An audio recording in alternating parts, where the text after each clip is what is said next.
Hello student, welcome to Extragate e-learning and today we are going to discuss about chapter number 3 human reproduction. Okay, यहाँ पर हम जैसे हमने अभी first second chapter के बारे में थोड़ा सा हमने कंटेंट देखा था, उसी प्रकार से हम इसमें भी देखने के लिए जा रहे हैं. Male and female reproductive system.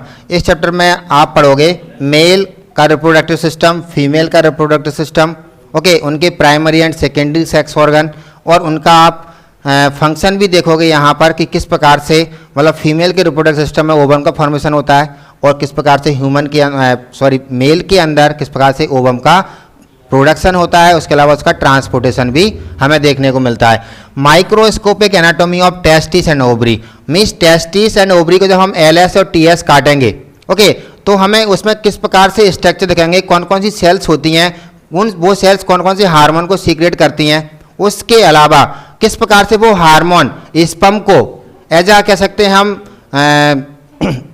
New sales के तौर पे प्रोटेक्ट करती हैं और कौन कौन से हार्मोन रिस्पॉन्सिबल होते हैं टेस्टिस एंड ओवरी के लिए.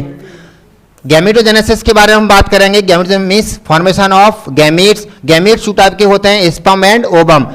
स्पर्म का जब फॉर्मेशन होता है उसको हम बोलते हैं spermatogenesis and formation of ovum that is called oogenesis. Okay, तो यहाँ पर हम स्पर्मेटोजेनेसिस को पूरा डिटेल में डायग्राम में देखेंगे और oogenesis को भी हम इसमें एक फ्लो चार्ट होता है उसके द्वारा देखेंगे किस प्रकार से मतलब फीमेल की बॉडी में एम्ब्रियो के टाइम पे जब फीमेल कह सकते हैं हम एम्ब्रियो में रहती है, 9 मंथ की प्रेगनेंसी में रहती है, उसमें वहाँ पर अरेस्टेड हो जाती है, ओके, मियोसिस, और किस प्रकार से जब 10-12 साल में जब सेकेंडरी सेक्सुअल कैरेक्टर डेवलपमेंट होता है तो वहाँ पर फिर दोबारा से मियोसिस जो सेकेंड स्टेज होती है वो वहाँ से फिर क्या नाम स्टार्ट होती है. तो इन सब चीज़ों की हम जानकारी इसमें लेंगे.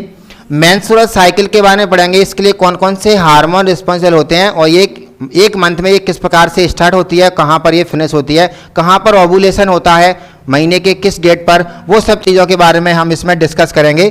फर्टिलाइजेशन, एम्ब्रियो डेवलपमेंट, कहाँ तक एम्ब्रियो डेवलपमेंट पढ़ेंगे हम. Blastocyst formation. देखिए एम्ब्रियो क्या होता है, जाइगोट एक सिंगल सेल्ड होता है, मतलब सिंगल सेल होती है, उसमें क्लीवेज डिवीजन होता है, 1 सेल से 2 सेल, 2 सेल से 4, 4 से 8, 8 से 16, और जब 32 सेल बन जाती हैं तो दैट इज कॉल्ड ब्लास्टोसिस्ट.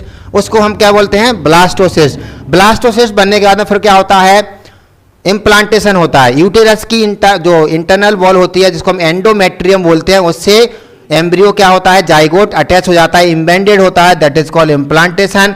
फिर हम प्रेगनेंसी के बारे में बात करेंगे. प्लासेंटा का फॉर्मेशन होता है. प्लासेंटा का फंक्शन क्या होता है, किस प्रकार से मदर से फीटस कनेक्टेड होता है, फीटस को कह सकते हैं हम न्यूट्रिशन कौन प्रोवाइड कराता है, ओके, ये सब प्लासेंटा का फंक्शन होता है.